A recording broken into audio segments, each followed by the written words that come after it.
Hello, this is game 2 from Bears versus Horses. With me here is Quiche, Hello, thank you for having me. and we're going to unpause now. So, I'll introduce the opposing team. In the right flank is Grizzly in gray, playing as the Burmese. We have Prophet in the pocket as Teal, playing as the Koreans. And we have James as the opposite flank, playing as the Burgundians. Do you want to introduce our team, Quiche? So on the Trojan horses, we have Obi-Wan in purple as the Burmese on the left flank. In pocket is me, Keish, as Slavs in yellow. Then we have Turin on the right flank. In red Yeah, as the Italians. that's me. I'm gonna turn the sound down just a tiny bit. So, on 7-7, the meta is to delete the town center so that you can fit extra farms and you can fit more houses without sacrificing one or the other. And the idea behind it is that your town center is going to be idle anyways because you don't have any food. I see I delete my town center, Obi-Wan deletes his, Prophet's deleting his, and you can see the drop in score when everyone deletes theirs. And on 7x7, it's very important to get the first sale in Feudal Age because you generally have a lot of wood banked up but not much else. So selling all of that wood for a high price is very useful. So what do you think of these civs, Quiche? I think generally is some good tip. I think Burgundians on flank is maybe a little more questionable. They don't really have the tools you want to see in a rush. Not having supplies, not having siege engineers, kind of weakens their rush a bit. Especially when you compare them to Burmese or Italians who will just do so Yeah, much with the combos. true. On the other hand, Burgundians do have a pretty strong economy. A common strategy is to ignore the fast feudal age and instead go for heavy eco upgrades. I'm not sure if James does that this game, but it is something he likes to do is delay the next age in exchange for stronger economy upgrades. And on the other side we have Burmese, obviously a pretty standard civ for this matchup, like really good champions, good economy. What more could you ask for? Probably him making some more villagers. So like he's still on 8 villagers at this point, where everyone else is on 10, 11, 12. Yeah, so I think it's he's going all in with the fastest feudal age. 8 villagers means he'll barely have enough wood to even sell. Because you can see now he's got about 450 wood banked up, but you have to build a market which is 175 wood. And if you don't sell more than like 400 wood, then the next person to get the sale is still going to get really good sales. Also notice he doesn't have the 5th farm that most players would usually have, so his feudal age isn't even that fast. On the other hand, I'm not clicked up at all, but I have 5 farms and I have 12 villagers. going up before 12 villagers with any civilization in 7x7 is very risky. You don't have the eco to back it up, and it will slow down your castle time as well because you don't have the extra farm generating food for you. You don't have Yeah, extra things out very quickly. so we see you going 15 population, which is like almost double the population of Grizzly. And really, James says something. We had to rehost this map twice. Both times, one team called a restart. Um, Prophet deleted his town center one more time than you usually do. But, Yeah, you should play Kumans. More TCs to delete. yep. I'm sorry, Prophet, if you're watching this. I'm sure you're tired of hearing it. But we can see for Grizzly, he has a decent amount of gold, but he's still on 8 villagers. He has barely any resources, so even with the gold, which keep in mind he did not buy food with it, he's not going to be very fast to Castle Age at all. While you going 15 pop, you're actually gonna have enough gold anyways, and you'll have your blacksmith done. You have 250 food, and of course more villagers working. Keep in mind I am Slavs as well, which will have faster working farms. Yeah. Obviously, that's why we picked Slavs on this map. It helps a lot. One thing I think to mention with for newer players watching this, in 7x7, if you can't guarantee having a very good setup on your start, it's probably better to go up with 15 or 16 pots. Because then even Yeah. if you get a bad sale, you have enough wood that you can still get the gold to age up. If then- you're going at 14, 13, 12, you can't guarantee that unless you can get a good sale. Which means you've got to be pretty efficient with your villagers and how to use them the right places at the right time. Yeah. And another thing is, if you're not good at the delete town center build, it's okay not to do it. It's actually perfectly doable without it. You'll just be slower than a player who does do it. But if you're slower anyways when you do it, then it's not worth it. But everyone... If you don't do the delete, do make sure to have your task your villagers to the right trees to clear space quickly to get the farms anyway. Oh, of course. And everyone in this game does delete their town center. Let's see what upgrades James has. He's getting handcart right now. So he already has wheelbarrow. He's getting the castle age upgrade. And he also has... You also have also on heavy plow. Yep, I just checked that as well. So he's at around 20 population. And he has like no food banked up. So his castle age will be very late. What do you think of this, Quiche? I think as a flank, that's a risky play to make. He's also only got 4 farms, where if you look at where you are at the same time, you've got 5. I've got 6. Obi's got 6. Actually, James adds his 6th farm before I do. But yeah, one thing I don't like is wheelbarrow and handcart. Wheelbarrow I understand, but remember when you get handcart, you're not only investing 300 food, or I guess 150 in for James, but you're also causing a lot of villager idle time. So I don't think it's worth it until you're at a certain amount of villagers. And that's generally much further off. I personally wouldn't say it's worth it in feudal at all, because you're Yeah. also idling town center. That's how long you're idling your 1 town center for. At least if you get it in castle and 7x7, you've got 2 town centers. You're still producing villagers all through that time. And when you have more villagers, it has a greater effect. Yes.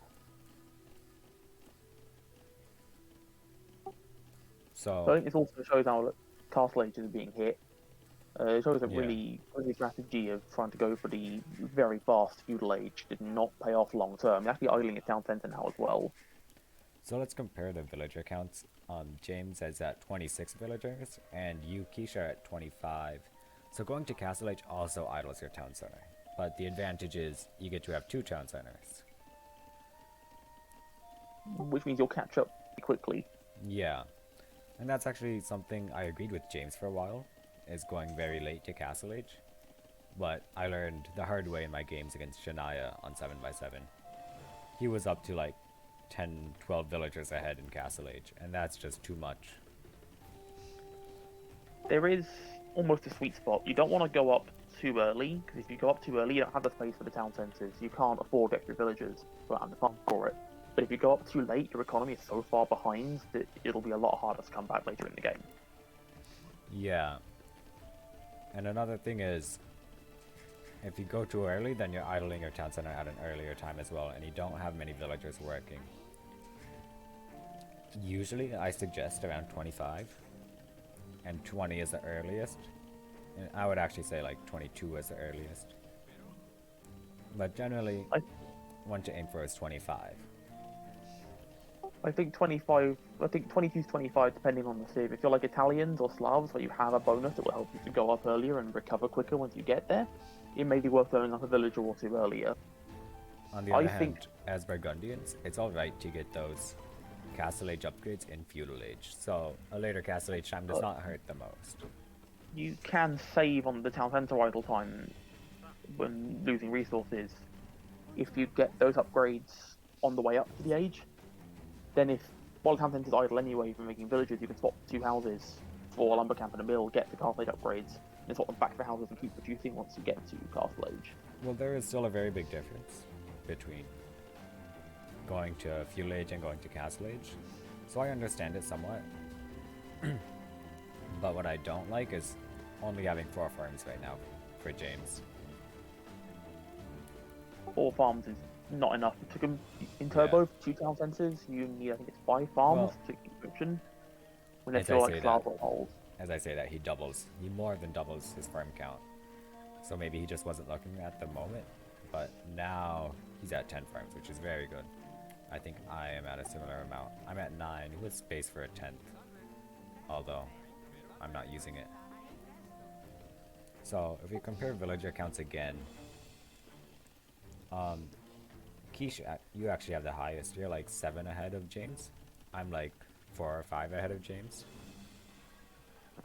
This is the advantage to getting the faster castle time, is that it Yeah. means you can get town centers up earlier, and even though I was a couple of villagers behind in feudal, having the extra town center in castle much quicker meant I could have more villagers. No, your imperial time is also faster. I spend a little more time selling simply because I don't have the resources right away. Maybe I was missing an upgrade. Let me check. I do also want to note James getting guilds in castle age. This, I think, with Burgundians is actually a fairly valid strategy. Like having, especially if you got an early sale, which I think James did get a reasonably early sale. Then it means you've got the extra gold to commit to it, and you can go off a bit faster than you otherwise would. So James's click is still a little bit slower than mine or yours, but it is faster than most other players here. You see Obi-Wan, not quite clicked up yet. I think he had But the he's on his way. Yeah.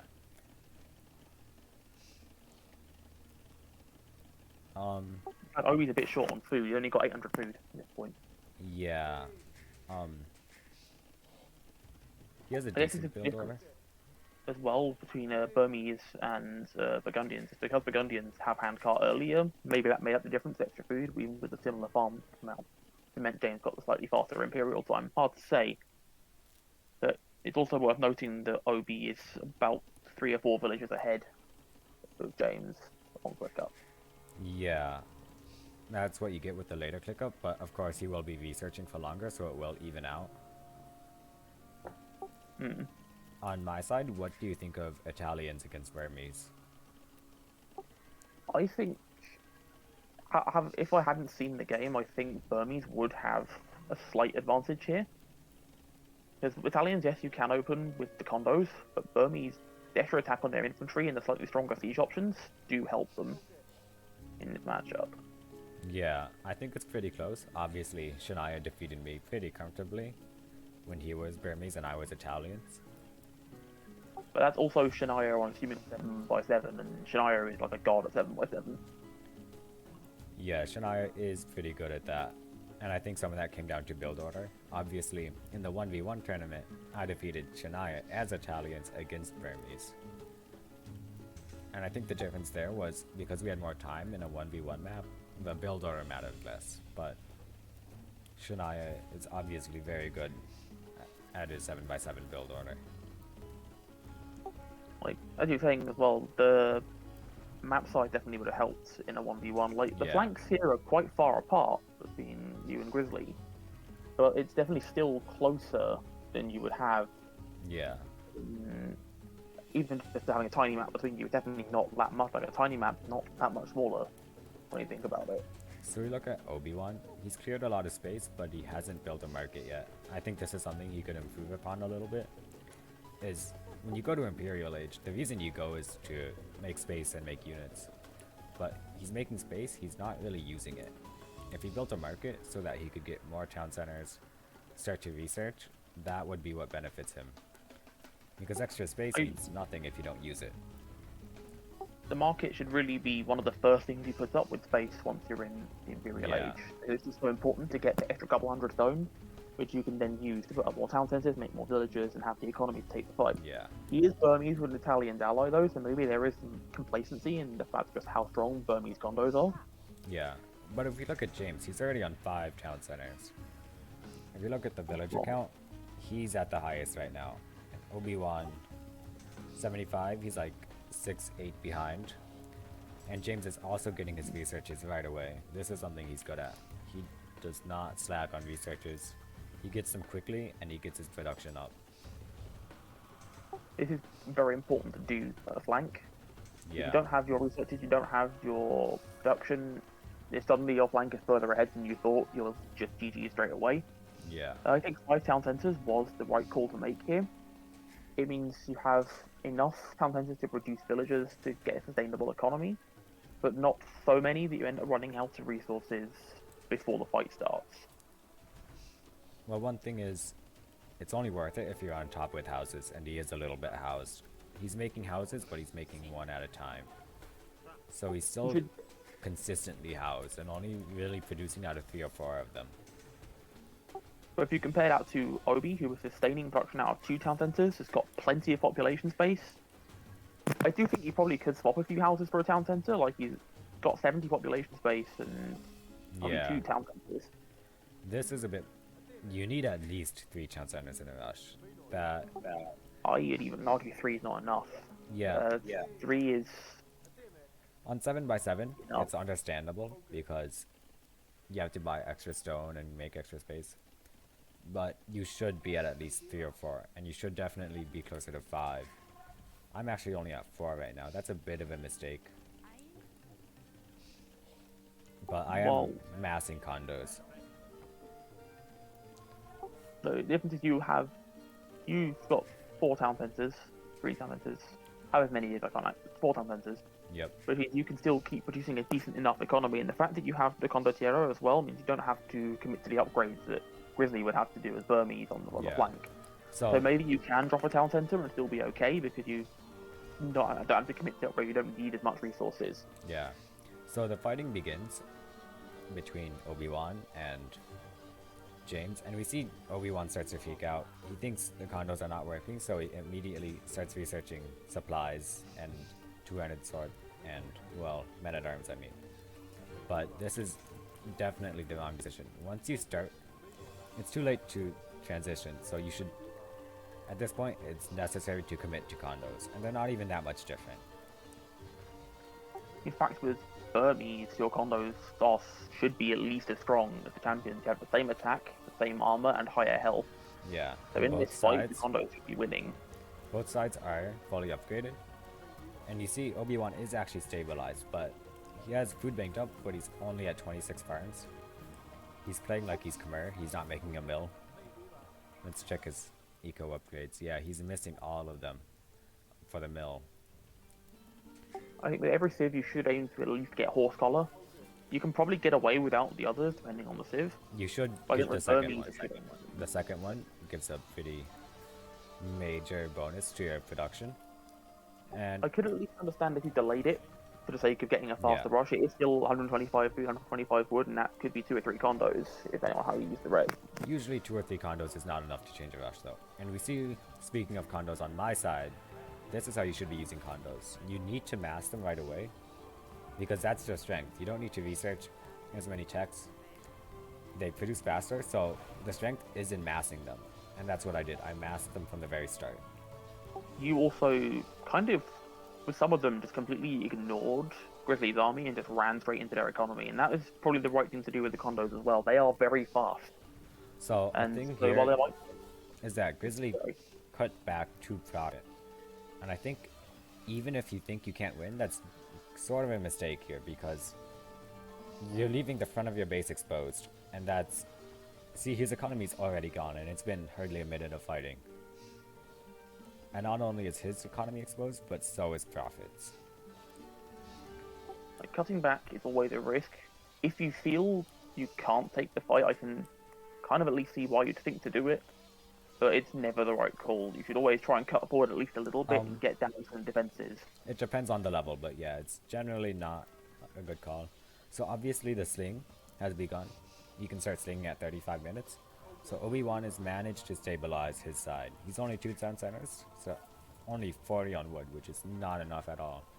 But because of the sling he's getting, I think from you, because I don't think I was slinging too much. Yeah, I was like into food and wood. Yeah. He's just barely able to stabilize, and we see the power of these condos just destroying the Burgundian champions. With Yeah, what that's James should be doing here is thinking of a mix-up. We can see he's adding crossbowmen, but I don't think this is the right mix-up versus condos. Condos are just too fast and too strong, but a crossbow doesn't really help much. I think he should have stuck with champion. You see right now James's queue is empty except villagers. I think what James should have done was added some siege. If he had some scorpions behind these champions, maybe he would have stood a better chance against the condos. I don't think they get heavy scorpion, but also They, he got a castle. I don't uh, see why he would get a castle unless he was planning to do Flemish Revolution.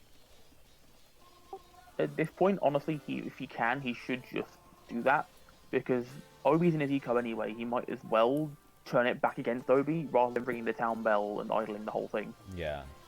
So Obi-Wan is correctly adding bombard cannons to kill the castle. The castle has been adding good fire, but imagine that was like a ton of scorpions instead. That would have been a lot more helpful. And Obi-Wan has snuck condos into the economy, and now James rings the town bell, which is the low elo legend mistake. But well, he's still alright. Obi-Wan is targeting the town center, which is a mistake. The town centers do get a lot of hits off. But on my side, I'm starting to take down buildings already. I have bomber cannons, condos. I'm getting archer upgrades. And I'm... Personally, I don't think archer upgrades are necessary at this point. I think you'd already won this side, Well, and I don't think the switch is needed. that's never true. So you should always play like your opponents can come back. And if Fafa had a really strong economy here, then Arbalest is the right play because he's making champions and halberdiers without any siege. Though you could also go hand cannons to the Italians because that's also a cheaper unit, which might help a little bit more. Be a little more cost effective in the fight. Arbalests are a little easier to micro, but yeah, either one works. Obviously, I was playing that rather casually. This side was won, but Prophet did have a lot of champions, so it's much easier to clear those up. Also, look at this choke point. Even bombard cannons will kill a lot of champions here. I think walling there wasn't the best option to make. I kind of understand why he did, but I think after he ran, he should have deleted that wall to open up the fight a bit more. What Prophet should have done here is either just retreated or deleted that barracks. Because the wall helps actually, but it's just this one choke point that ended up screwing Prophet over. And on this side, Burmese condos. Condos are such a game-changing unit here. Especially when you have the Burmese attack bonus backing it up Yeah. as well, and the Burmese economy to be able to support it. Like the Burmese for Italians is probably the strongest pairing of flanks you can get in 7x7. Perhaps. Other good ones are like Vikings, Japanese, and Persians with Italians. Or Slavs or Aztecs can even be okay, but you would have to commit to the castle with them. No, I would not say Aztecs, but maybe Slavs, yes. James is adding production in the back, but his queue is mostly empty. He doesn't have enough villagers. And on this side, it's the same thing with Prophet. For most of this game, I didn't even attack units, I just killed villagers. Like, Prophet made army, I ran past it. That's the power of the condo. It moves faster. And it can raid so easily. I don't know the exact speed of the condos, but it seems pretty comparable to like Eagles, but just cheaper and stronger against champions. And much easier to tech into. And they call the game, obviously. This one not the closest. Game 1 was very close. Game 1 was a very interesting game. Back and forth for sure. But this one, it's not like we were that much better than them, but it was sort of one fell swoop that sort of ended them. And that sort of happens depending on the strategy. Condos are a unit that are really good, that are really strong at the beginning of the fight. So if you win at the beginning, then the game will be very quick and easy. But there's a chance you don't win at the beginning, and that's kind of what happened to Obi, but he was able to stabilize at least.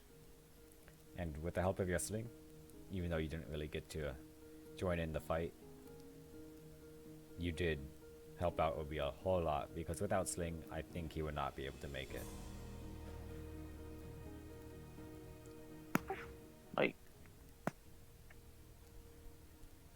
everyone here was a very good player, and having Obi did make a lot of the right call, I think, in that fight, making the condos, trying to get into eco. But I think James almost expected it with his opening. Like, most he put the buildings quite close together. Like, he was almost just trying to wall it to try and make it harder for Obi to get in the castle. I think, while maybe not the most efficient play, probably did help in stopping Obi to get into his bases quickly. Yeah, this is something James is very good at, is he's good at stopping opponents. But Obi is a very fast player, while James is a pretty, not, I would say slow in some ways. But not like slow in terms of how fast he can defeat an enemy player. He's very good at that. And we see he almost defeats Obi-Wan here, because Obi-Wan cuts very quickly forward, but only 2 town centers supporting. When James was starting to run in towards Obi's base and nearly got into Pico, I noticed that Obi started adding more barracks and starting to wall off the base before James got there, and it's very close. Yeah. But I think that barracks going up saves Obi's side.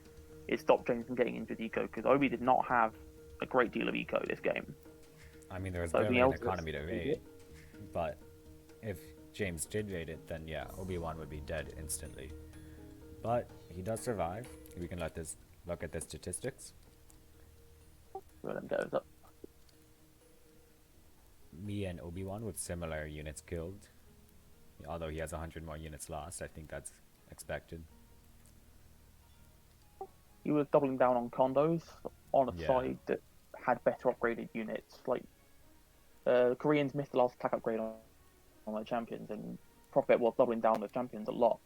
I didn't see many champions from Grizzly, but I saw a lot of halberdiers, which would again die a lot quicker to the condos. Yeah. Most gold collected was actually me, despite no one really having trade profit except you. And I think that's something a lot of players can learn from, is gold collected depends entirely on wood. Trade is never really an option here when games are so fast. I mean, see, you with the fastest... trade when the fronts are stable. If the front is not stable, do not bother making trade. Yeah, and generally they're never stable on this sort of map for a long time, because they can shift so quickly. And we see you with the fastest castle and Imperial. That's very impressive. I mean, you did have a good civ, but it's not like you were the only one with a good civ. I have to honestly, I think most of it was the civ. My 7x7 is generally not very good at the best of times. I had the villager high by a little bit. I'm sure we were all dropping off by the end. But that is it for now. We will return shortly with game 3, because obviously the score now is 1-1. And we will see you there.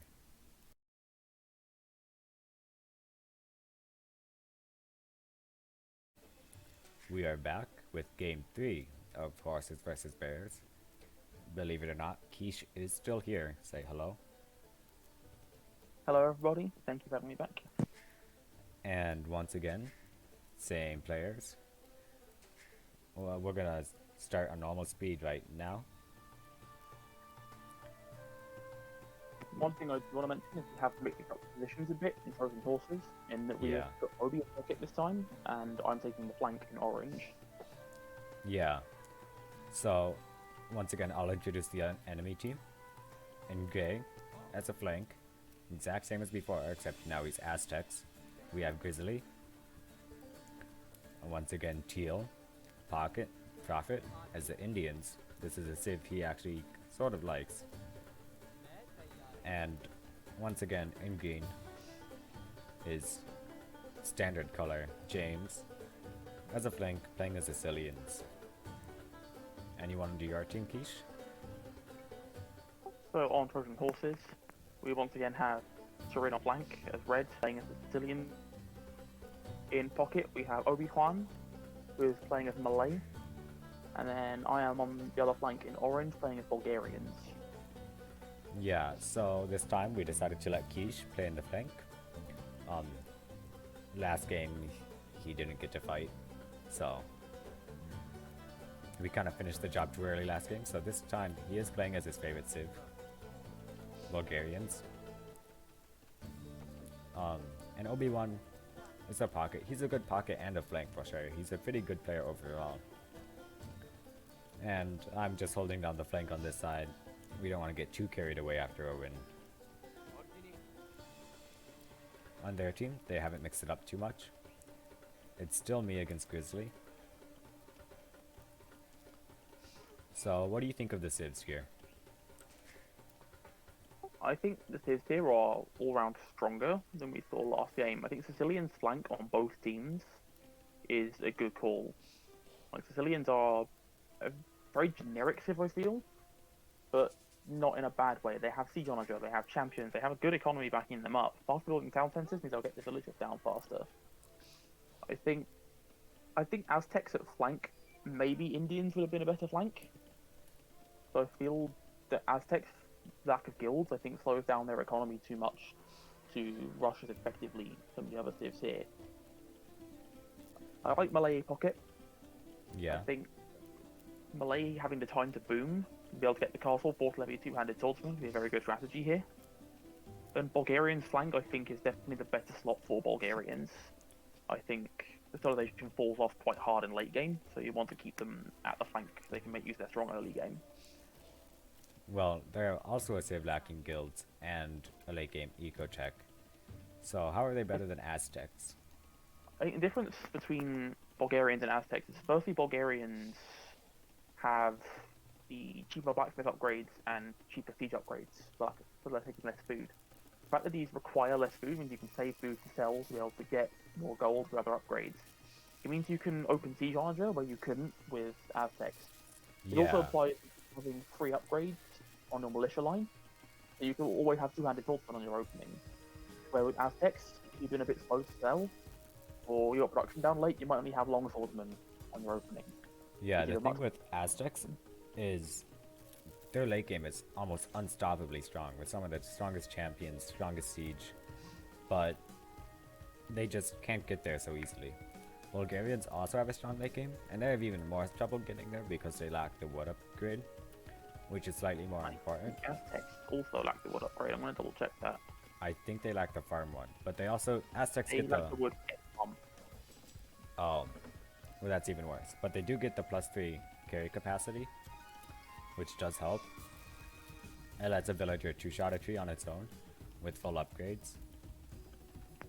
The Bulgarians also get cheaper stone on town centers, so they can get more villagers down, perhaps in Imperial, without having to build the market. The Aztecs would need to get the stone. Yeah, so Bulgarians are definitely a stronger civ as a flank. Because they just have so many advantages that apply right away. Aztecs can trade with more efficient units, but they just can't get to those units on time to fight something like Sicilians, which can get to a decently strong composition really quickly. It's worth noting that Sicilians also missed the last lumber upgrade. Yeah, that is true. So I think they make up for it by having much more efficient farms. They're getting twice the amount of resources on your farm upgrades. Means you're saving a lot more wood for those farms. You have more wood to sell later if you get the farm upgrades. So it's always worth getting at least horse collar, and if you can, heavy plow in feudal or early castle. Well, obviously you can't get heavy plow in feudal age, but in castle age, Obviously. I would recommend heavy plow. I'm not sure if I got it this game. I think I was considering it. But, so, opposite of Bulgarians here is James as Sicilians. Sicilians, as we just discussed, are very strong. So it's not easy for Bulgarians. They are a good flank civ, but they're not like a super great flank civ. Sicilians are definitely the slightly stronger civ. I think Sicilians' eco bonus is more impactful. They can still get the other town centers, which means Bulgarians' bonus on stone is less relevant by comparison. I think one thing with Sicilians is their eco bonus is better, but only given enough time. The farm upgrade does not kick in right away, but the Bulgarians' cheaper town centers and cheaper checks does kick in very quickly. So Bulgarians will have the edge at the beginning, but they will fall off a lot when the lack of guilds and lack of woodcutting upgrade kick in. The lack of champion. Yeah. Sicilians having champion, Bulgarians will only be able to match that if they can get the castle and the unique tech. And while Yeah. Bulgarians can save a bit of stone on town centres, maybe this helps them in the short term to get it. It's not enough of a saving that you can justify a castle on flank. Especially without guilds. You should never go for a castle as a flank. That's usually a good rule to follow. I Because think only one civ could even consider it, and that is Saracens, because you just have that much more gold than every other civ. yeah. But as And Saracens, even you don't need a castle. Like, Saracens are one of the strongest flanks. You don't need a castle. Yeah. You've got everything you need that would mean you would not need it. And Like, you've got bomber castles, cannon. castles don't really add anything. So Obi-Wan, speaking of castles, Malay need a castle to do much at all, which is why they're almost a completely null civ as a flank. Yeah, like, if you can't get the castle with melee, there are still some things you can do. Like, you do have fully upgraded Arbalest, which is still usable to hold at a flank. You also do have bombard cannons with each engineers, so you do have some options that if you explore them a little more. But your Yeah. infantry not having champion does give you problems. At least for Bulgarians, you can get the castle later and get bagains, and then use that to buff your two-handed swordsman. Malay don't have that as an option. And You've Malay, got to get the castle. Malay don't really have that good of an eco bonus either. Aging up faster is good, but it doesn't necessarily save so much because you'll have fewer resources. If you try to click up early with Malay, you won't have enough food for Onager most of the time. The advantage with melee is that because your age ups are faster, you can click up later. So what you should do if you're Yeah. playing melee in 11 by 11, or in any forest, nothing for that matter, is go up a couple of villages later than you would with any other civ, because then But- you've got the resources before you click up. That means the economy modus is only like a few villagers. It's not super impactful, but they really shine when they can get their castle and get the unique tech. Because guess what? 3 food units are generally pretty good. Especially when it's something as good as two-handed swordsman as well. When you consider how many people in Forest Nothing will just make halberdiers or make skirmishers because they're an easy option. If you're having two-handed swordsmen or champions, you're just going to cleave right through with more of the trash units. Yeah. And you're only spending trash doing it, so you can get a lot of siege to back it up, and that way Arbalest can't counter you, and siege onagers can't counter you, and scorpions can't counter you, because you'll have tons of bombard cannons. And you can also have a lot more champions or two-handed swordsmen, because you don't need a very strong economy to support them. So whichever one you need, like maybe you don't really need siege for some reason, so you can just add a ton of swordsmen and completely flood out your opponent. But as the fight draws on, it is worthwhile to remember that you can still add archers very effectively with melee. You can still add siege very effectively with melee. You think you have heavy scorpion, bomber cannon, and onager with siege engineers. Yeah. And if you run into champions, you do have to switch off your two-handed swordsman, because you still will lose a lot of them trying to fight champions. Oh, you don't need to, but Arbalest does help if you're in some sort of stalemate. Like if it's some really good champions like Slavs, then you just can't trade them, but versus average champions you can trade. When we look at the civs here, you've got, on the other team, you have Sicilians, who have pretty standard champions for Sicilians. Yeah, but It is bonus damage, but that doesn't help against other swordsmen. Indians miss an armor upgrade, but they still have champions. Aztecs, if they can get Garland Wars, will be a problem for Malay two-handed swordsmen. Yeah. But then after they commit to a castle on flank, I think they won't have the champions to open with. yeah. So Prophet really likes Indians. He seems to pick them a lot. They do have a very strong economy with the cheaper villagers, especially on 7x7. There is a lot to like about Indians as a civ. Cheaper villagers definitely helps. Having cheaper villagers means less food spent on them, more food spent on military or on upgrades or on faster age up. And You've got along with that, you can sneak in more town centers without being punished so hard in the food cost.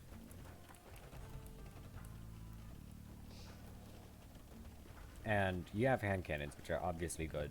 If you get a castle, you get 2 good unique techs. Hand cannons have more range, which is very good against onagers. and you get plus 10% gold income. So if you're using trade, then it's very good. Now, get plus 10% gold income does not affect selling resources for gold. Yeah, so it's not like But necessary, but it does help a lot in your trade. which only really applies if you can stabilize the front. But as Indians, with your cannons, with your champions, which will have extra food saved from villagers, you can And use the units to hold the front very well. and decent siege as well. I think Indians' only problem with this, I think they miss Heavy Scorpion. Let's check Other really than quick. that, they have good siege. They miss Siege Ram, Siege Onager, obviously, Heavy Scorpion, and I think they have Siege Engineers. So you have a good functional siege shop with siege engineers and bombard cannons. So you definitely have options in your siege. So if you compare the opening between me and Grizzly, I'm at 4 town centers, and I'm building barracks, a blacksmith. I am housed, which is not good, but I'm building houses. Grizzly is also at 4 town centers. He's also got barracks. He's also getting his researchers. He's at 21 firms. I'm at 30 firms, so. It is worth noting, I think Grizzly is slightly ahead on villagers as well, which might help him a bit in the flank fights to come. Yeah, but he needs more villagers to sustain production because he is a civ that doesn't have guilds. He's adding another town center, which is a little risky without guilds. Still only on 2 barracks. I'm adding more.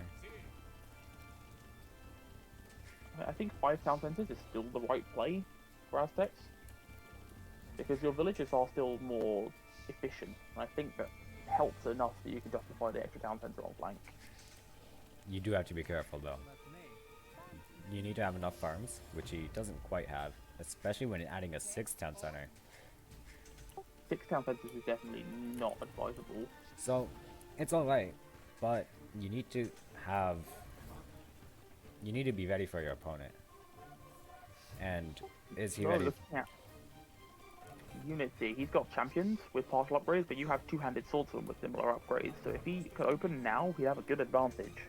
Yeah, I'm also cutting it the wrong way. I think I noticed right now. Because I remember deleting these. I do have several more barracks. So I will have a lot more champions faster, especially since he stopped producing after the first 5. Yeah, I delete the barracks there. 5 champions is not enough for holding or pushing a front. Like, if you're at flank, you want to have at least 30 champions before the fighting starts. And let's look at you. Let's see how you're doing. I've got 2-handed swordsman with castle blacksmith and a decent chunk of onagers, but if James and I open directly, James would easily win with his arbalests, his champions with better upgrades, and also onagers. Well, he doesn't have that many arbalests. And they're not very well upgraded. Arbalests do need a lot of upgrades to be good. And So against 2-handed swordsman, they still do a lot of damage even with fewer upgrades. actually, he's missing a university, so he's just building it now. He won't even have ballistics. So they're not actually that good at all. Ballistics is a very important upgrade to have Yeah. under arbal, especially against infantry.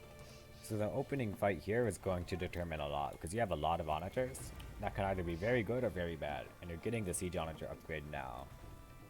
I remember talking about this during the game. I was like, yeah, you probably shouldn't get it, but it turns out I was wrong. In fact, you probably should have gotten it earlier, but I think it's the indecisiveness. And I don't blame you for that, because Bulgarians were yeah. good open with it. I think that's partially my fault. And James makes a huge mistake here, sending them in, like... You run straight for siege onagers. He sends them in line formation, which is something you also tend to do. And well, maybe we can use this for the disaster emote. Maybe. He did not. He took this fight very poorly, and so now we have 2-handed swordsman Yeah. running into space, and few siege onagers is going to try and fight. He does have the advantage on the front in that he is fighting with champions versus 2-handed swordsman. He's got arbalests, But so this does work in his favor a bit. But And now this there are more options coming. in this situation, you expect the Sicilian player to be able to rebound faster, but look at the resources. James has nothing in the bank, but you have 5,000 wood. I'm 40 villages ahead of James at this point. Yeah. So I have the extra Fighting has also started on my side. No. Very good first engagement by me because Grizzly makes a mix of champions and pikes. Pikes do nothing. I'm getting heavy scorpion, onager, sea jam. So it's worth noting Prophet is here as well. Yep. He's got hand cannons, which is really should encourage a bit of a mix from you from just having the champions. Having some onagers here would definitely help figure out hand cannons. I am low on resources. I have less than 1,000 wood. At this point, it's slightly better to dedicate to champions because just because you want to hold, you can't push anymore because it's 2 players. And with bombard cannons in the back, Prophet does a very good job here. Keeping his hand cannon safe. Keeping his hand cannon safe with his safe Yeah, champions. you see my onager goes forward. He moves the hand cannons back, he kills the onager with the bombard cannons, and he moves the hand cannons back forward. That's exactly how you should use them. You definitely got the right mic Yeah. here with the cannons. And But all you have to do on that side is hold, because me and Obi are now Yeah. pushing on the other side. Obi now arrived with his melee two-handed sword, and I think he did get the castle as well. oh, you would not make them without a castle. Absolutely not. But at this point, I realize that I'm kind of doomed here, so I just have to hold. Sling will start in about a minute, and when you just have to hold, it's still good to make a lot of villagers. And that's a key thing that a lot of players miss, is I do not stop villager production at all here. As you lose ground, you should make villagers to fill the ground. You should always be operating Yeah. as close to max top as possible. With enough, if you can't make enough military to lose construction buildings, fill it with villagers. Yeah. If You see I lose production in the front, I build it in the back. And at this point, Obi-Wan is starting to cut to me. And James, well, James doesn't really have anything left. Obviously, he got 2v1 early. You pushed him back very well at the beginning. But he took the numbers from Obi to come in as well. It's also at this point Yeah. I've got the castle down, so I'm getting the upgrade on the two-handed swordsman, which is going to make this fight a lot Yeah. harder for James to try and bounce And back. it is at 36 minutes, so Sling is allowed. I'm sure James will start getting Sling now. Yeah, he just has tons of champions queued up all of a sudden. You've I also will- got things from Obi Yeah. as well. Yeah, I also get the Sling for the Siege Onager upgrade, and that's key against hand cannons. Like, the difference between onagers and siege onagers is, like, I think it's 20 hit points and 25 points of damage, which is huge. That So- stacks up very quickly. Yeah, with the 25 points of damage, it applies not just to one unit, but every single unit you're hitting, so... Which means that where an Yeah. unclean onager, a hand cannoneer might tank it. Some an big unclean onager shots onager landing is right still now. dying. Like, you've got about a dozen hand cannons in just one shot there. And so the bombard Yeah. cannons as well are trading much closer with the siege onager than the onager. Yeah, see, I sacrifice a few siege onagers to kill bomber cannons. It doesn't quite work out. But now I can stabilize with the sling. Since I've been constantly producing villagers, so I only need enough sling to Still have 170 stabilize. villagers, Yeah. Which, which I think is more than Prophet and Grizzly actually have each. similar to Grizzly, more than Prophet, and less than you and Obi-Wan. Which is not bad. Equally, me and Obi's been in pockets, we should have more villagers. Yeah. And I've lost no ground on the front, Yeah, so I shouldn't have lost villagers there either. yeah. Grizzly tries to run in, but I have siege onagers, so pikemen are not very great here. Even Aztec pikemen with Garland Wars, which really doesn't have here, are still pikemen. They don't Yeah. have endurance to just run in past siege onagers. The extra Yeah. 5 hit points makes more of a difference than you might think. I stopped production for a little bit there, which is a mistake. But I got more sling. I didn't need the sling to produce right away, but it does help. At And this point, you probably re-add some more villagers as well. You lost a lot Yeah. of villagers on farms. now I start to lose villager production when I should be constantly producing. Prophet does a good job of getting to my economy, but right now Obi-Wan is almost opened and he's making battle elephants. Now, So Battle Elephant, I think, is an interesting play here. We're actually talking about this after the game. yeah, There are pikemen in the front, but not as many of them as there are champions and hand cannoneers. So if Obi was to try and open with a two-handed swordsman, they still just die. and also pikemen do like half the damage that halberdiers do in bonus damage. So Yeah, it's significantly favored. I did not like it at first when I saw it, but after considering it, I thought it does make sense. So at this point, I'm losing my base. I need to reboot. So I'm trying to get as many villagers out as I can. You Although, see it is getting about 40, 50 villages out, which is a yeah, good amount. Yeah, the more villages you can get out, the less you have to remake later when you reboot. yeah. How many do I end up getting out? Around 35.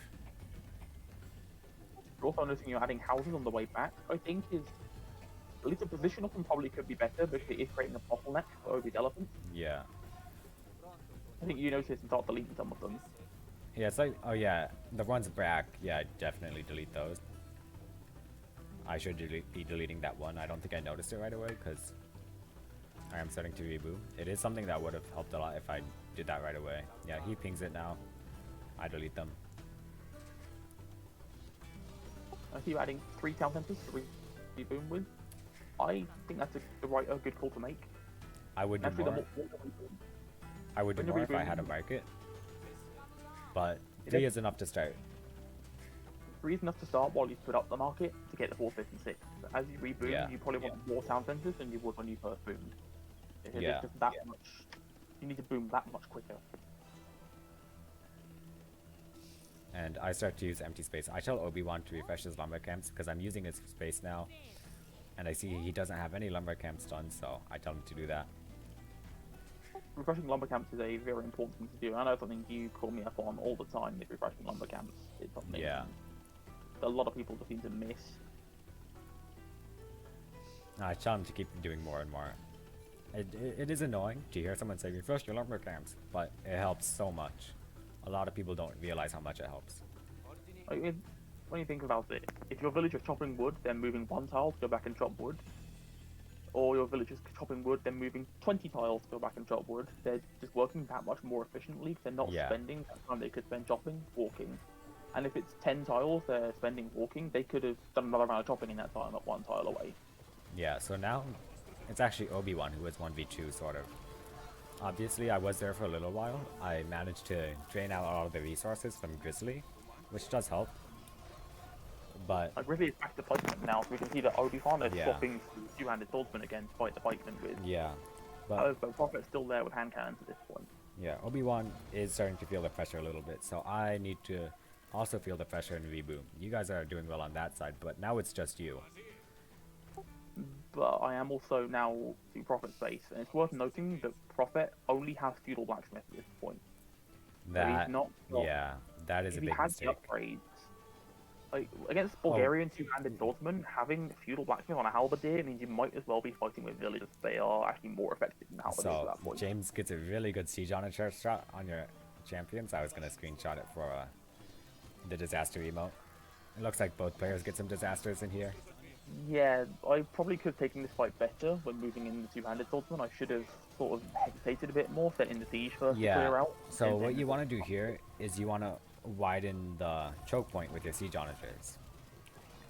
If you cut like a few trees here, a few trees here, and here, then you can engage your champions without there being a choke point. Because you have more. You want all of them to be able to fight.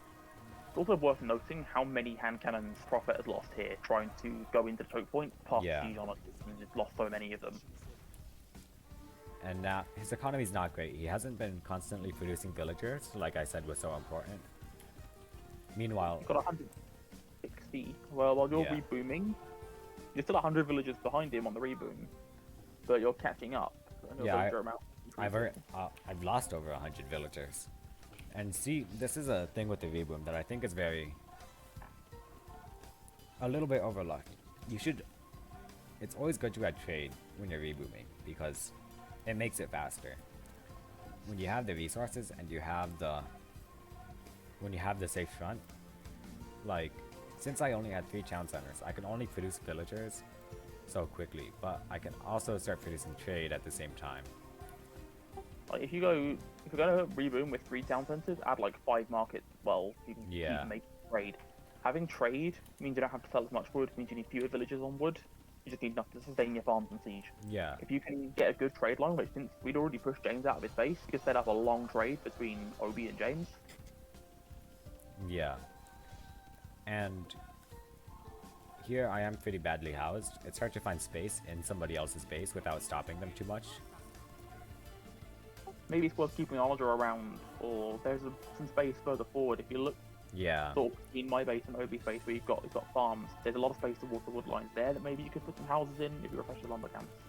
That is definitely true, but that's also pretty far off just to walk. So the benefit's not gonna come in for a while. You could also put a town center there. And further back. Obi-Wan is not doing great on his front, so I felt the pressure to help him as soon as I could. Sometimes, I think it did pay off in this instance, but at times it is worth delaying a little while. Because sometimes it is better to come in with a stronger force, even if it's a little later. I can see you're adding champions here, but you're also running champions into Pike Siege. And the Siege is going to do a lot of work against those champions. That is true. And this is where I realized that, and I switched to make a lot of siege workshops. Siege workshops are big, so I can't add many. But one siege onager here helps out so much. One siege onager in a single shot can kill 4 or 5 scorpions. You've suddenly Yeah. gone with positive and saved a load of champions while doing so. And I think that's why Aztecs are so overrated sometimes, is they also have siege onager. But you can just never afford it. It's almost never a practical situation. But with Sicilians, it's perfectly viable. The Sicilian economy is just that much better than the Aztecs. I'm noticing that Yeah. Griffey has gone for Siege Ram. I think Siege Ram is maybe not the best call here because Prophet's already got Bombard Cannons here, which can do the same job. Yeah, And there's no watches on your side at all. that is So you've true. got time to get around. They're a good pushing unit. They're very good in their roles. But I think you could have committed the food towards Siege Onager though, and I think that would have helped more here. Yeah. Instead of like more in the front. one thing is, he was pushing a moment ago, but now he's not pushing because I have siege onagers, so Obi-Wan's infantry can fight cost effectively now. Siege Onagers are such a powerful unit. Yeah, It tilts matchups so hard into the favour of with Siege Onagers. Even Well- the best Siege Onager civs will lose to middle-level Siege Onager civs because it's just that strong a unit. it depends on the time of the game. Burmese can beat a lot of siege onager civs. Same with like Portuguese even. And you see But now, when you I'm get to late adding. game, Yeah. Siege Onagers, it's a lot harder for them to keep up. Yeah. So I'm adding trade. I have 17 trade. I have a lot queued up. But I only have 60 on wood, which is hardly any for a nothing game. I think it's worth noticing as well that Clear has also added trade. If you're a civ, if someone trying to reboom or you're a civ without guilds, having trade is very important. It supplements your gold income from selling a lot. Yeah, although he does only have 12. And he's losing his trade to none other than Quiche. With I think none this- other than Bulgarians. I think this was the point where Obi started flinging me, and I started just adding a Death Ball Scorpion to the army. Yeah, this is the, like, ideal Bulgarians. This is the I can beat Celts Bulgarians. I think a lot of people say Bulgarians are a mediocre Siege Onager civ. I think that's just because most people don't know how best to play them, and don't make use of all their bonuses very much, and kind of just think they have Siege Onager, they have two-handed swordsman, let's go with that. But there's a lot of more things you can do with them that I think people just overlook. Well, they have their shortcomings. But They do, they are but they also have a lot of advantages, I think. they are a People workable are tend to civ. But you lose a lot of two-handed swordsmen here in honor to shots to James. That is Yeah, I not what, wasn't paying that attention there. I Yeah. was trying to save the scorpions more and trying to save the swordsman. I'm kind of using the swordsman as fodder. I think at this point I started to swap to halberdiers. so I think you Bulgarians realise- Bulgarians is all about trading efficiently so that you don't have to replace your units. But you were trading efficiently against Prophet, but not against James. James is too good for that. His siege onagers are destroying your army. Well, I think at this point I started swapping back towards halberdiers or soon Yeah. after this, and The- doubling down on the siege. I think, and that's when I started turning around because I wasn't wasting as much gold on the swords and wasn't doing as much. Yeah. I think Prophet had started grabbing his blacksmith upgrades around now as well, so I had to be a little more careful with the units I was making. Yeah. But on the bright side, on our side, I have 10 siege onagers and heavy scorpions coming in. I'm starting to be at my Celts as composition with 33 trade units with more queued up. I think this was also around here again. James and Prophet had to pull back to deal with the pressure I was putting on. So it meant that you and Obi had a better chance of pushing forward to 2v1. And Grizzly's in no position to hold a 1v2 against Really Sicilians. Good player, but against Sicilians and Malay with Aztecs, especially when he hasn't got Garland Wars as well. Maybe if he had Garland Wars, he'd have a better chance. But he's not managed to get Depot for it here. Yeah, and I'm back to max pot now. And the thing is, I only have 70 lumberjacks, so my military pop is quite high. You have 70 lumberjacks, 31 food, and 40 or so on gold with the trade. So it gives you an eco pop of about 150, which means about half your units are military. Yeah. But I'm also banking gold. I'm taking in a little more than I need. So I'm getting the sling upgrades, and I can sling you. Because siege onagers, making more of them doesn't always make them more effective. So sometimes it's better to sling your allies. I think with siege onagers, the advantage to having more of them isn't you can kill more units quicker, it's the fact that you can spread out your shots. And you can wipe out wider fronts. The siege onagers have 75 damage, like a direct hit killing a champion, it's killing a fightman, it's killing siege either way. So And one thing, having more of them means you need to micro more. one thing about siege onagers is I always say, more siege onagers is countered by less siege onagers. If you have one siege onager, you can easily kill 5 with proper micro. If you have one siege onager and land one lucky shot, you can kill the same 5 if those 5 make the same shot kill your 1. Like, Yeah. siege onagers are a tricky unit in some ways, because they will die in one shot themselves. I'm sending Light Cav. They might not do anything right away, but they're a Sicilian, so they won't lose to halberdiers so fast. So I will be able to distract a lot of units for a long time. There also aren't many halberdiers on that front. There's a few pikemen and grizzly, and I think Prophet's starting to send in a few halberdiers. But even then, yes, you've got like Cav and there's elephants, but there's also a lot of two-handed swords and champions here that the halbs have got to try and run past. Yeah. And it doesn't seem like they're doing that very well.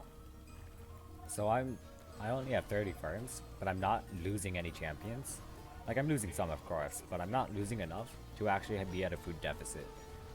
So I actually have... It's a point that they need to start adding more siege, because then they can start to deal with the champions. They haven't got units that are strong enough to trade economically with your champions. Well, at this point, they are all out of resources. You look at James, barely 1,000 wood. Look at Prophet, 2,000 wood. Look at Grizzly, 5,000 wood, but his queue is full of halberdiers. Like, look at this. It's probably like over 100 pikes queued up. And like, pikemen are not the right units into making them. Well, on our team, we still have a lot of resources between us. I think I was starting to run low at this point and needed sling. yeah. But you and Obi are in a very strong position to be able to make that sling. But here's the thing: is we were in such a position that if you lost, it would take them like another 10 minutes to get into any of our bases. But because we were,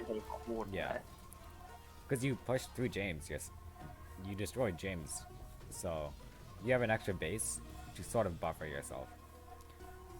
And they were still just making a load of infantry into scorpions, which is really not great on their part. Yeah, and because of that buffer, our economy is invincible. It takes them so long to get into it, but for us, it's just like the economy practically is the battlefield. So on yours and Obi's side, the Grizzly and Prophet have the same situation in that they have your base as a buffer, which they put things into. Naturally, that buffer at this point is gone. You two have put into it. So they had the buffer of my base, but they didn't have the connection between mine and Obi's. You have the connection between James's and Prophet's. And you can flood that with buildings if you need to. Also, showing as well that the battlefield is in Prophet's base on that side. Like, yeah. It's forcing Prophet to start booming further towards the front on your side, which I noticed he was doing with more town centers. He was pulling back. But it's not safe on this side either. Like, the front is non-existent for Grizzly. Like this is one of those situations where they only have control of like a quarter of the map, if that. And we have the other three quarters we can get resources from, we can trade from, we can produce from. We just have that much of a space advantage that they can't really come back from it. Yeah, like you can look at the map, just on the mini map, you can tell sort of how the game's going.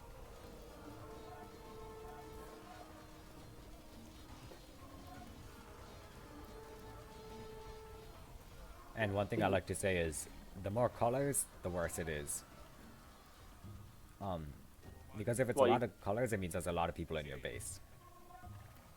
and it means that either more people on your team have had to fall back, or more people on your opponent's team are pushing in, which is why you can see that Yeah, towards the southern side, that it's been a much more chaotic fight, much more back and forward, much more of a comeback. You've got two colours mixed with UNOB, and you've got three mixed with Prophet yeah. Grizzly and James. But you can see on the northern front was a lot smoother, I want to say. There's only really orange there. So now we're starting to create the rainbow of death on their base. We're gonna have tons of units streaming in soon enough.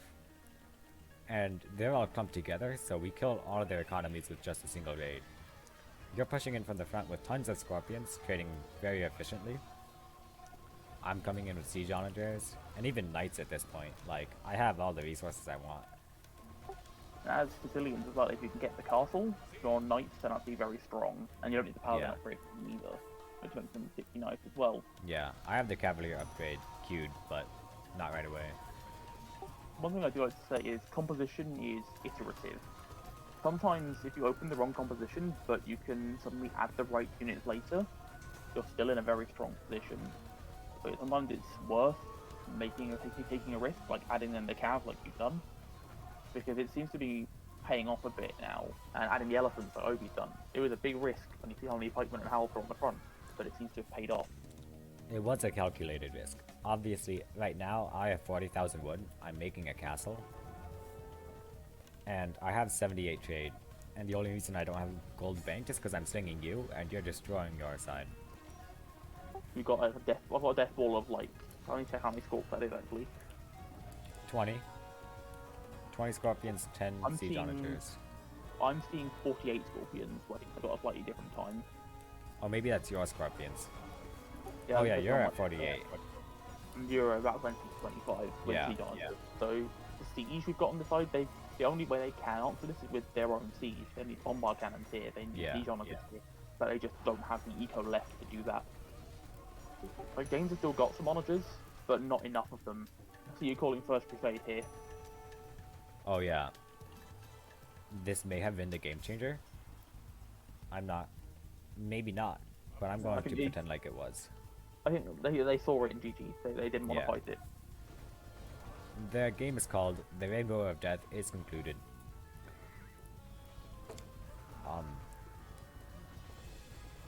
Very well played by James, and by every player on their team, of course. James lost his base, but he still came back.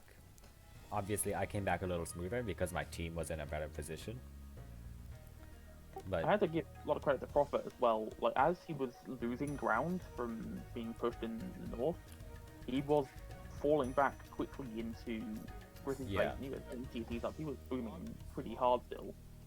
and he was max pop the whole time. It was only halberdiers, but he couldn't afford anything else. And well, anything is better than nothing. I mean, even having Most of the time. even if you have 200 halberdiers, if you get 200 halberdiers into the right spot, that's still someone GG'd. Yeah. It's worth noting he did miss the last attack upgrade, which I think would have helped him quite a lot.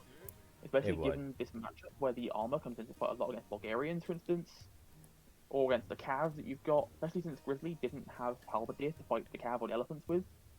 If Prophet had last attack upgrade, maybe it would tilt to the advantage a little bit. I mean, it does sort of almost double, I think, the amount of damage they do to two-handed swordsmen. Because it's just 1 to 2 or something. Maybe 1... Against Bulgarians, it's 1 to 2, yeah, which does do a lot. Of course, they're going to lose anyways. It doesn't matter that much. But against the elephants, it helps. It helps against the Elephants, it helps against even Sicilian champions, it makes them a slightly better unit. I think it means you win more like 3 to 1 than 4 to 1. But, I mean, good games overall. I think our civs for the last round were slightly stronger. Aztecs just not really working it as a flank civ.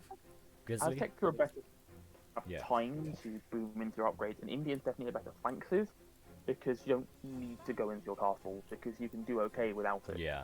I think the reason they didn't put Indians as flank is because Prophet is not as reliable as a flank as Grizzly is. But Prophet really showing some improvement in this game, staying max pop, consistently having units out, and rebooming. Well, the top scorer on that team, I think they definitely earned that. He played very well Yeah. this game. Yeah, Grizzly, he was pretty good, but he was making very ineffective units when he had the chance to be making better ones. He was also making Castle Age Scorpions at points in this game as well. And I think if he doubled down onto Onager or Siege Onager, maybe it'd done a little better for him. Yeah. We can Like, take a look at the statistics now. Sure, let me load it up. So I actually have the best KD. I'm pretty proud of that considering I lost a base, but I guess I was only making champions. So it's not You like were that making- impressive. Champions, and also a lot of Siege Onagers as well. Yeah. Also, Later on, Grizzly was making a lot of pikemen, which were just dying due to champions. I got a lot of sling, but I also sent some. From what I'm seeing, it was you definitely received more than you gave. Oh yeah, for sure. From what I'm seeing, but I had to You get a did- lot to survive at all on my side. Much thanks to Obi-Wan. it's worth saying that don't be afraid to ask your teammates for sling. Yeah. Like, it can help a lot and make a lot of difference, especially if you're 2v1, 3v1 on your side. Trade profit did pay off this game. I said don't make trade, but in my position, Obi-Wan really needed power units. So, trade, especially since your side was secure, you were pushing so far ahead that if you lost ground, your trade would still not be in danger. And that's when I thought it's safe. Trade is only helpful once the front is stable. If the Yeah. front is stable, you can trade behind the military and still get a good profit out of it. Like half your gold was from trade, Yeah. about a little more than. But Well, the thing is, front is able Yep. to lose the trade card way too fast. your real front wasn't actually that stable. You pushed and fell back a little bit, but the front was so far away from the trade that it didn't matter unless you lost like all of your units and took a nap or something. But And even then, I had villagers forward as well that could just wall that junction very quickly. yeah, luckily you did not take a nap and you held your side and even pushed it, and we won our side as well. Grizzly with the villager high, you need that as Aztecs, so that is good. But it didn't end up helping them enough in the long run. I do want to say, I think in this game, everyone was about 20 villages below where they should have been with their civs, especially at max boom, especially in pockets. Well, villager high isn't always the most important. Sometimes it matters when you get there. If we look at the timeline, I think for James, it was unfortunately before the fight, which meant that after he got pushed, for instance, he didn't have the eco. I think in your case as well, it was the same. You had it before the fight. It really pushed you. So it meant that your reboom was slightly lighter on build, so maybe longer term that wasn't quite so good. Well, late game I had more efficient villagers. I probably had too many even, because I was making trade. You don't need so many villagers. I was at 28 lumberjacks, and that's all I needed. You have 83 trade cards, very good position to be in. Like the more trade you have, the better. Really, it means you can don't have to sell as much wood. It means you've Yeah. got more efficiency. I think the trade cards were carrying 163 gold. Yeah, Sure it. and that's a lot. That's about 1,000 wood worth of gold. And Yeah. for one village to chop 1,000 wood, they have to clear 10 trees. I don't know the exact numbers of that, but it's minutes worth of chopping for a village to do that. So Whereas the trade reason chops in a minute. the reason you don't make trade right away is because it's not resource efficient for a long time. It takes a while to pay itself off, but it's very population efficient, which means as the game goes on, you want to replace your lumberjacks with trade over time. Especially if you can get a long trade. The shorter trade, you want Yeah. to keep more lumberjacks down because you won't get as much gold from the trade. But we had like Yeah. in the really the whole map length in trade, Yeah, it which could have meant been you more get very efficient. There were some like buildings blocking it on both of our sides, but it was still good enough. And game 3 goes to us. So the final score is 2-1. And that is it for today. So, any last words, Keish? I think last note I want to say is very well played to Team Bear. They put up a hell of a fight, especially I didn't cast game 1, but having played in game 1, they did very well there. But I think in game 2 and game 3, it was only minor things I think that gave us the advantages in those games. Yeah, game 1, I, I was so surprised when all of a sudden we started losing. Like, we were so much score ahead, but all of a sudden I was losing my side, Obi-Wan was losing his side, James was back in the game, and Falcon and Grizzly were in full steam. But game 2, I think we had a much better opening. We had some better strategies planned. Obi-Wan shaky on his side, but he came back. I think Burmese combos though is just such a difficult thing to counter. Yeah. You can't really go infantry against it because most Civs champions will still lose to the Burmese combos. So you have to kind of encourage some kind of mix-up, and it can't be gunpowder either because the combos melt hand cannons and bombard cannons. Yeah. And in game 3, it was pretty close. They pushed me back, you pushed James back, so it's kind of 2v2 for a bit. But It's kind of a rotation in this game. Yeah. Almost. But I think we got the better hand with Obi-Wan being much faster, sending in battle elephants. But that concludes the set, so we will see you guys later. Very well played to them. Good games. Good games, well played.